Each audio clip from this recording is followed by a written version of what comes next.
السلام عليكم يا جماعه، اخباركم ايه؟ بعيدا بقى عن جو العياده والاسنان والالم والحاجات دي، حابب ادردش معاكم كده في كام نقطه وانا في اجازه يعني. اول حاجه، في بعض المرضى بيتضايقوا جدا لما يجي يكلمني ويلاقيني في اجازه، فيقول لي يا دكتور ياخد اجازه ليه؟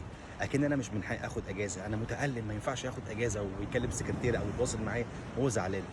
انا يا جماعه من حقي ارتاح برضه، انا اكيد بشر زي اي حد، محتاج اخد اجازه، محتاج افصل، بيتي ليه عليا حق. فانا ما باكونش عارف مين المرضى المتالمين، يعني وارد بيحصل للمريض حاجه طارئه في وقت انا مش موجود فيه، ده مش بايدي. خصوصا ان انا مش دكتور مخ واعصاب ولا دكتور قلب، فانا مش طوارئ لازم اكون متاح 24 ساعه.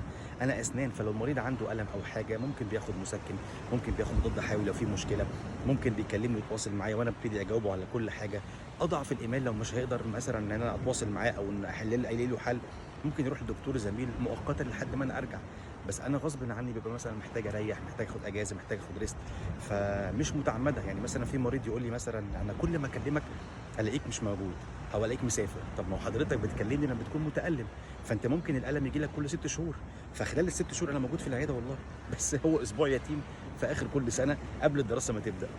فعذرا، انا طبعا مقدر الالم ومقدر المريض بقى تعبان ازاي، ومقدر المريض بيحب دكتور ومش عايز دكتور تاني غيره. بس اكيد برضو انت لازم تقدرني ان انا محتاج اريح، خصوصا ان انا مثلا ما بسيبش مريض متالم، بكون مخلص شغلي ومفنشه قبل ما امشي. فاي حاجه طارئه بتحصل ده مش ذنبي انا، يعني ماليش فيها يد.